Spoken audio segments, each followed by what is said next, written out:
Today I'm here to appreciate one of our fundamental modern day filmmakers, Paul Anderson.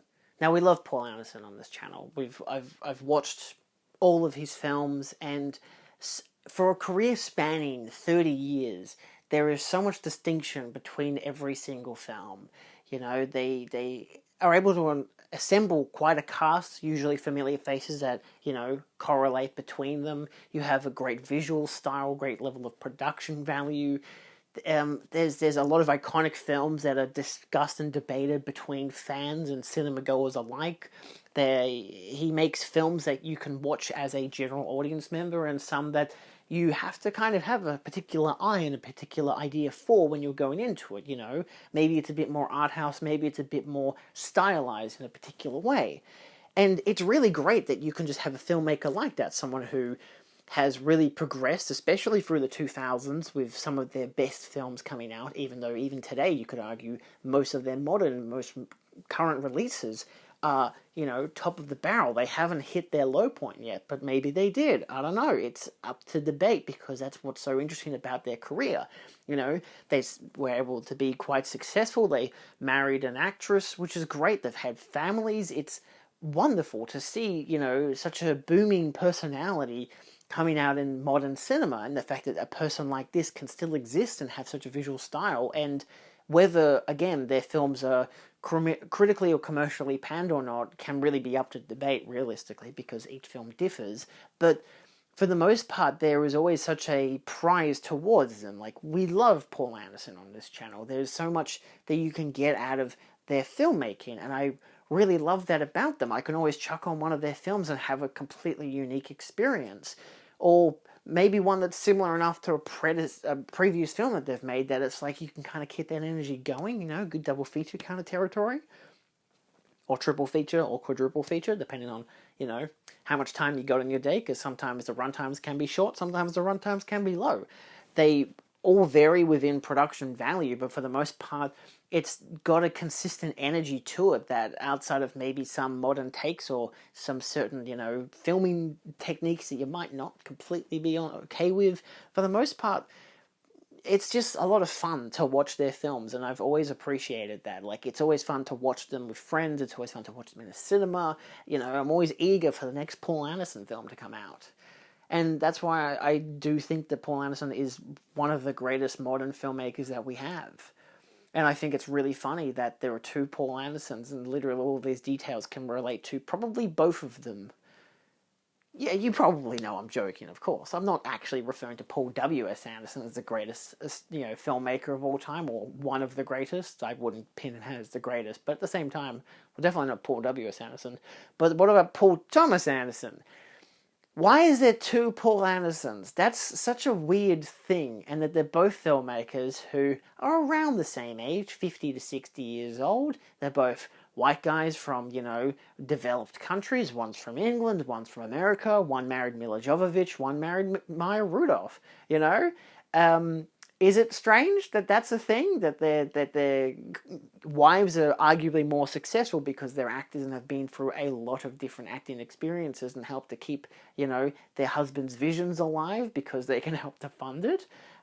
Which isn't a bad thing. Fuck it, if you can do it, why not? If your wife is as successful, or even more so successful, more of a household name, one who can play Kamala on fucking SNL, and one who's in the Resident Evil films. Oh, cinema. Like, these are two filmmakers who have made, 9 to 14 films in total. I think PTA has a new film coming out that they've just announced, whereas Paul W.S. Anderson has just had a film come out in cinemas. Did you know that he just had a film come out in cinemas? You'll know about it because I'm going to actually do a video talking about every single one of his films that he's made. Yeah. So that's coming out soon. Stay tuned. But PTA, I would have done a video like a year or two ago because I watched all of his films in succession and then just didn't talk about it, which was kind of stupid. I should have done something about that.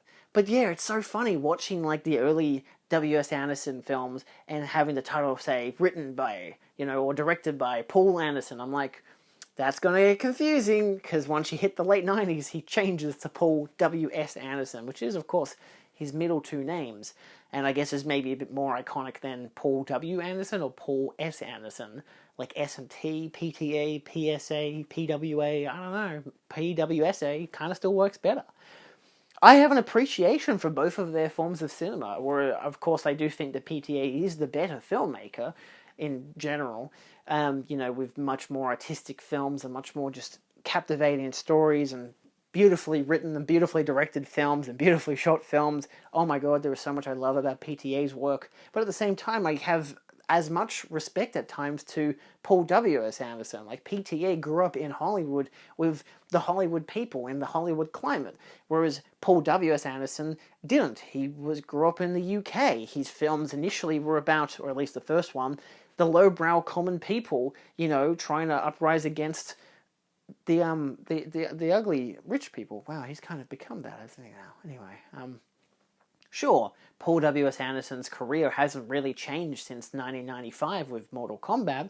That's fine. Like, that's perfectly okay. He makes the same generic action, visually stylized, usually adaptations with Mortal Kombat and the Resident Evil films, and Pompeii wasn't an adaptation, but and Monster Hunter and In the Lost Lands, that was an adaptation. Who'd have thought it?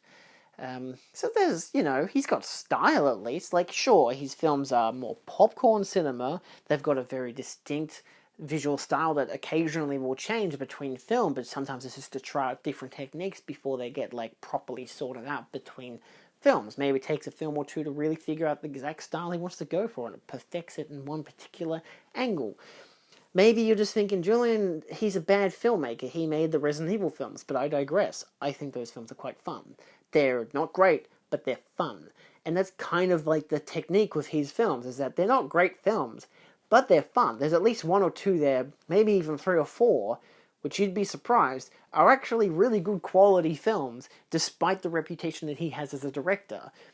People will go into a Paul W.S. Anderson film and be like, ugh, it's a Paul W.S. Anderson film, it's gonna be shit. I'm like, yeah, but if you know how to appreciate what is shit about it and have fun with it, and also still understand that there is quality to his filmmaking, you contrast that to a lot of modern directors these days, and he at least has a style, and he sticks with it, and it works, Same as Paul Anderson, PTA has a similar attribute to himself where he will make a lot of these big epic movies that are usually like 2.5 to 3 hour long dramas or comedy dramas or period pieces, and yet they might not do well financially, but they do well critically. His fans love them.